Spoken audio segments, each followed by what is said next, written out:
it felt like it was a slap in the face because I was like, "So you don't wanna be exclusive?" So his whole thing was like, he just wanna be friends. I'm like, "Okay." So I'm going through mixed emotions, like, should I let this go? Or I already invested time, or should I just go along with it? So I was like, "Okay, cool." It stung, I'm not gonna lie. So that was around Thanksgiving, and of course, we was texting here and there, in between, and, I kept it strictly platonic per se. It was at this point, it's like, okay, we are not gonna pursue no romantic interest. You say you wanna be friends, so friends, we're not kissing, not holding hands, none of that. We just getting to know each other on a friendly level, like, "Bruh, what up?" and all that. So, I was at my job, and it's around Christmas time, right before Christmas, before we was on our Christmas break. He texted me, and he was like, "I'm outside of your job. I got you a Christmas gift." And I was like, taken back by that, like, "Why you buy me a Christmas gift?" But anyway, okay. So, he gave me 2 CDs. One was Robin Thicke and the other one was Tamar. And anybody that know me know, and I love '08, '09 when Robin Thicke came out with that Sex Therapy album. Back then, I was in love with Robin Thicke. And then with Tamar, that Love and War album, whichever finger it is, that was the T. That was like the soundtrack of my life back then. It was the 2 CDs, and then it was a note. So I read that note, and it was something to the effect, since you just want to be friends, I just want to give you your gift, and I probably won't see you no more because this is how you want it. That tore my nerves up. And I just broke down and cried. I felt like I was having a nervous breakdown because I was like, I just messed something up. I just messed a good thing up. And I didn't know what to do. So I'm like bawling tears, trying to keep it together. And I'm like, now I'm on high level stress. So I did eventually reach back out, and we just started back slowly texting or whatever. Um, this is now going into 2014.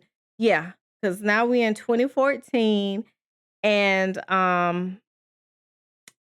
yeah, January, and I want to spend more time with him. So I'm like, okay, so we're gonna make this work. I'm gonna fight for this. We're gonna be friends. We're gonna be lovers. The whole shebang. So we start back talking and getting back on accord with each other.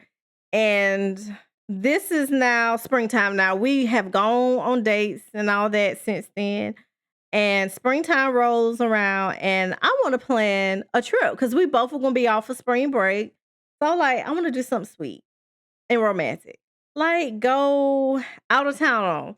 So I was asking him, like, do you want to go out of town? Are you free this weekend? You don't have to worry about nothing. I would have paid majority of the trip. Just I want to offer something to him as a love token per se. So I was like, I had all these ideas planned. We're gonna go out of town, all that. And so he was so nonchalant about it. It was like a light switch flip. I mean, he was like, "No, I can't because I got a game." I was like, "Okay, but it's your girl that you're interested in, and I'm trying to plan something romantic and sweet, but now your um game comes before me because you missed the whole fundraiser tournament game just to get my hair done, and here you can't go because you playing a regular game for spring break." So I was like, okay. And I was trying my hardest. I was like, okay, so how about we go out this day? Every time I would offer to go out at this point, he come up with an excuse. And if we do go out, we will have to meet somewhere. Like I would have to park my car at a Food Line parking lot, and he would meet me. And I just didn't feel comfortable with that. So leaving my car. So what we do, he will park his car, leave his car, and we just drive my car and go wherever. He wouldn't come to my place where I was staying. And at this time, yes, I was living with my parents still. Yeah, we'd meet at the parking lot and go out that way whenever we did go out. And then he just become cold. Like it was very hot and cold. One minute we're good, another minute we're just uh on the rocks. So I give energy how I receive it. So I'm like, okay, so this is how you want to play it. So I guess it was a defense mechanism for me. So I'm like, you trying to be hard, you ain't seen hard. So I'm like, okay, bet. I become cold. I start saying I don't care, short with them. No longer 4-page letter text, all that. So I noticed whenever I started doing that, he started coming around more like, hey, big head, what's up? What you doing? Do this. And I was like, I'm good. And I just kept it short. And then as he was being persistent, it was breaking my wall down because I was slowly opening back up to him. And then eventually, of course, I opened back up to him. It became a situationship like that back and forth.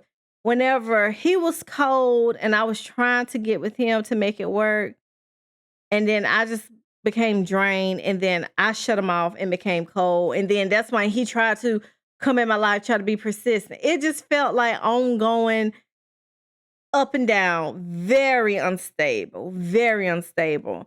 And I told my family around 2018, I cut him off. Now, I did cut him off for a year. I went no contact, blocked him on LinkedIn, all my social medias, all that, because I was like, this is enough.